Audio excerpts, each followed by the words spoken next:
చిన్న కోరికలే, అందులో మీరు ఇన్ని ఇబ్బందులు పడుతూ చేస్తున్నారు అంటే పిల్లల భవిష్యత్తు బాగుండాలా, పిల్లలు ఆరోగ్యంగా ఉండాలనే ఉద్దేశంతోనే మీ సొంత ఖర్చులతో మీరు అన్నీ చేస్తున్నారు ఈ రోజులు.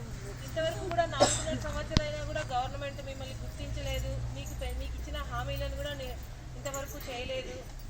తెలంగాణ కంటే 1000 రూపాయలు పెంచుతామనేసి అది కూడా చేయలేదు.